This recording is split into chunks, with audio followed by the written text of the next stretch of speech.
ಇದು mass rape, mass murder, mass ಬರಿಯಲ್ನ ಪ್ರಕರಣ. ಯಾರೋ ಸೊಳ್ಳೆ ಕಚ್ಚಿಸ್ಕೊಂಡ್ರು ಅನ್ನೋದು ಶುಡ್ ನಾಟ್ ಮ್ಯಾಟರ್. ಅದರ ಜೊತೆಗೆ ನಂದು ಒಂದು 17-18 ವರ್ಷಗಳ ಕ್ರೈಮ್ ರಿಪೋರ್ಟಿಂಗ್ ಅನುಭವದಲ್ಲಿ ಕೊಲೆ ಮಾಡಿದವ್ರು ಹೆಣ ಹೂಳುವಾಗ ಈ ಸಾವಾಗಿ ಅಧಿಕೃತವಾಗಿ ಹೆಣ ಹೂಳುವ ಸಂದರ್ಭದಲ್ಲಿ ಹೆಂಗೆ ಆಳವಾದ ಗುಂಡಿ ತೆಗಿತಾರೋ ಹಂಗೆ ತೆಗೆದಿರೋದಿಲ್ಲ. ಅವಸರಕ್ಕೆ ಕದ್ದು ಮುಚ್ಚಿ 2-3 ಅಡಿ ತೆಗೆದು ಹೂತು ಮೇಲೆ ಮಣ್ಣು ಮುಚ್ಚಿರ್ತಾರೆ. ಈ ರೀತಿಯಾದಂಥ ಪ್ರಕರಣಗಳನ್ನು ನಾನು ನೋಡಿದ್ದೆ. ಸೊ ಇಲ್ಲಿ ಶವಗಳಿರೋದಾದರೆ 2-3 ಅಡಿ ತೆಗೆದ ತಕ್ಷಣವೇ ಅಸ್ಥಿಪಂಜರ ಸಿಕ್ಕಿಬಿಡುತ್ತೆ ಅನ್ನುವಂಥದ್ದು ನಿರೀಕ್ಷೆ ಇತ್ತು.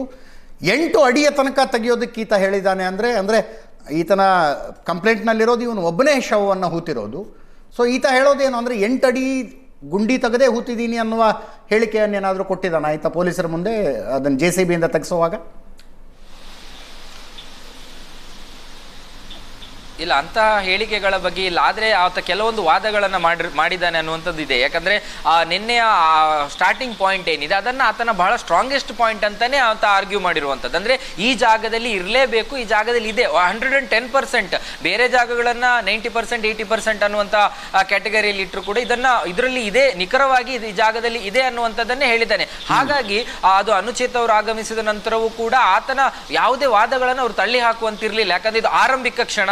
ಮೊದಲ ಜಾಗದಲ್ಲಿ ಈ ರೀತಿಯಾಗಿ ಆದ್ರೆ ಆತನಿಂದ ಅಪಸ್ವರಗಳು ಬಂದ್ರೆ, ವಿರೋಧಗಳು ಬಂದ್ರೆ ವಕೀಲರನ್ನು ಕೂಡ ಕರೆದ್ರು. ನಾವು ಅನ್ಕೊಂಡಿದ್ವಿ ವಕೀಲರನ್ನ ಹೊರಗಡೆ ನಿಲ್ಲಿಸಿದ್ರು, ಅವರನ್ನ ಕೂಡ ಕರೆದ್ರು, ಅವರ ಎದುರುಗಡೆ ಇಂತಹ ಪ್ರಕ್ರಿಯೆಗಳನ್ನು ಅವರು ನಡೆಸಿದ್ರು. ನನಗೆ ಯಾಕೆ ಈ ಬಗ್ಗೆ ಹೇಳ್ತೀನಿ ಅಂದ್ರೆ, ನಾ ಆರಂಭದಲ್ಲೂ ಕೂಡ ಹೇಳಿದ್ದೆ, 11 ವರ್ಷಗಳ ಹಿಂದೆ 2014ರಲ್ಲಿ ಊರು ಬಿಟ್ಟವನು ನಿಗದಿತವಾಗಿ ಒಂದು ಪಾಯಿಂಟ್ ಅನ್ನು ಗುರುತಿಸ್ತಾನೆ ಅಂದಾಗ, ಮತ್ತು 98ರಿಂದ ನಿರಂತರವಾಗಿ ನಡೆದ ಆ ಪ್ರಕ್ರಿಯೆಗಳ ಬಗ್ಗೆ ಈಗಲೂ ಕೂಡ ಎಕ್ಸಾಕ್ಟ್ ಆಗಿ ಆ ಜಾಗ ಗುರುತಿಸಿಕೊಂಡಿದ್ದಾನೆ ಅಂದಾಗ ನನಗೆ ನಿಜಕ್ಕೂ ಕೂಡ ಒಮ್ಮೆ ಅಚ್ಚರಿ ಆಯ್ತು. ಆ ಜಾಗದಲ್ಲಿ ಇರಬಹುದಾ ಅನ್ನುವಂಥದ್ದು. ಅದ್ರ ಜೊತೆಗೆ ಕೆಲವೊಂದು ಪ್ರಶ್ನೆಗಳಿದೆ. ಯಾಕಂದ್ರೆ ಬದಲಾವಣೆಗಳು ಖಂಡಿತವಾಗ್ಲು ನೇತ್ರಾವತಿ ಸ್ನಾನಘಟ್ಟ ಅನ್ನುವಂಥದ್ದು ಬಹಳ ದೊಡ್ಡ ಮಟ್ಟದಲ್ಲಿ ಬದಲಾವಣೆ ಆಗಿದೆ. ನೀರು ತನ್ನ ಹರಿವನ್ನ ಕೆಲವೊಂದು ದಿಕ್ಕುಗಳಲ್ಲಿ ಬದಲಾವಣೆ ಕೂಡ ಮಾಡ್ಕೊಂಡಿರಬಹುದು. ಅದರ ಜೊತೆಗೆ ಪ್ರವಾಹದಂತ ಪರಿಸ್ಥಿತಿಗಳು ಬಂದಾಗ ಅಲ್ಲಿ ಮಣ್ಣು ಕೆಲವೊಂದು ಕಡೆಗಳಲ್ಲಿ ಮಣ್ಣು ಕೊಚ್ಕೊಂಡು ಹೋಗಿರ್ಬೋದು, ಅಥವಾ ಕೆಲವೊಂದು ಕಡೆಗಳಲ್ಲಿ ಮಣ್ಣು ತುಂಬಿ ಇರಬಹುದು. ತುಂಬಿದ್ದ ಜಾಗ ನೀವು ಹೇಳಿದ ಈಗ 2 ಅಡಿಗೆ ಹೂತಿರಬಹುದು ಅನ್ನುವಂಥದ್ದು. ಅಂತ ಜಾಗದಲ್ಲಿ 2 ಅಡಿಗೆ ತುಂಬಿದ್ದ ಜಾಗದಲ್ಲಿ ಮಣ್ಣು ತುಂಬಿಕೊಂಡು ಅದು ಒಂದಷ್ಟು ಅಡಿಗಳು ಎತ್ತರ ಹೆಚ್ಚು ಎತ್ತರ ಆಗಿರ್ಬೋದು. ಅಂತ ಪರಿಸ್ಥಿತಿಗಳು ಕೂಡ ಆ ಜಾಗದಲ್ಲಿ ಇರಬಹುದು.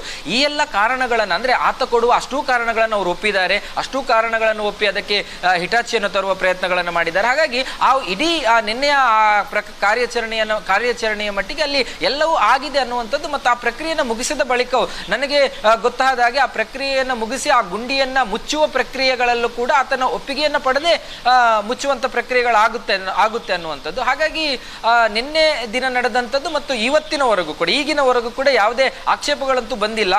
5 ಕಡೆಗಳಲ್ಲೂ ಸಿಕ್ಕಿಲ್ಲ ಅನ್ನುವಂಥ ಆಕ್ಷೇಪಗಳು ಬಂದಿಲ್ಲ. ಆದ್ರೆ ಇನ್ನೊಂದು ಸ್ಟ್ರಾಂಗ್ ರೀಸನ್ಸ್ಗಳನ್ನು ಅಂದ್ರೆ ಈಗ ಒಂದು ಹರಿದಾಡ್ತಾ ಇರುವಂತ ಸುದ್ದಿ, ಆ ನದಿಯ ತಟ ಪ್ರದೇಶಗಳಲ್ಲಿ ಅಂದ್ರೆ ನದಿಯ ತಟದಲ್ಲಿ ಏನು ಅವರು ಹುಡುಕಾಟ ನಡೆಸ್ತಾ ಇದ್ದಾರೆ, ಅದು ಪ್ರವಾಹದ ಕಾರಣಕ್ಕೋ ಮತ್ತೊಂದು ಮಗದೊಂದರ ಕಾರಣಕ್ಕೋ ಅಲ್ಲಿ ಇರ್ಲಿಕ್ಕೆ ಸಾಧ್ಯ ಇಲ್ಲ ಅನ್ನುವಂಥ ಚರ್ಚೆಗಳು ಬೇರೆ ಬೇರೆ ಆಂಗಲ್ ನಲ್ಲಿ ಆಗ್ತಾ ಇದೆ. ಅಂದ್ರೆ ಇನ್ನು ಸ್ವಲ್ಪ ಮೇಲೆ ಹೋಗ್ಬೇಕು, ಅರಣ್ಯ ಪ್ರದೇಶದ ಮಧ್ಯಭಾಗಕ್ಕೆ ಹೋದ್ರೆ ಸಿಗಬಹುದು ಖಂಡಿತವಾಗ್ಲು.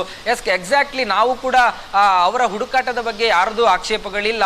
ಅದು ಹುಡುಕಾಡುವಾಗ ಅಂತದ್ದೇನಾದ್ರೂ ಸಿಕ್ಕರೆ ಖಂಡಿತವಾಗ್ಲೂ ಕೂಡ ಅದು SIT ಮುಂದಿನ ತನಿಖೆಯನ್ನು ನಡೆಸುತ್ತೆ. ಹಾಗಾಗಿ 5 ಜಾಗದಲ್ಲಿ ಸಿಕ್ಕಿಲ್ಲ ಅಂದಾಗ ಅದು ಎಲ್ಲ ಒಂದು ಕಡೆ ಅಂತ್ಯಕ್ಕೆ ಹೋಯಿತು ಅನ್ನುವಂತ ನಿರ್ಧಾರಕ್ಕೂ ಕೂಡ ಈವರೆಗೆ ಯಾರು ಬಂದಿಲ್ಲ, ನಾವು ಕೂಡ ಬರ್ಲಿಕ್ಕೆ ಸಾಧ್ಯ ಆಗೋದಿಲ್ಲ. ಹಾಗಾಗಿ ಹೌದು, ಖಂಡಿತವಾಗ್ಲೂ ಬರಬಾರದು ಕೂಡ. ಮುಂದೆ ನಾವು ಅದರ ಮುಂದಿನ ಇದಕ್ಕೂ ಕೂಡ ನಾವು ಕಾಯ್ತಾ ಇದೀವಿ. ಎಸ್, ಸೌಜನ್ಯ ಕೊಲೆ ಪ್ರಕರಣದ ತನಿಖಾಧಿಕಾರಿಗಳು ಮಾಡಿದ ಯಾವ ತಪ್ಪನ್ನು ಕೂಡ ಈ ತನಿಖಾಧಿಕಾರಿಗಳು ಮಾಡಬಾರದು.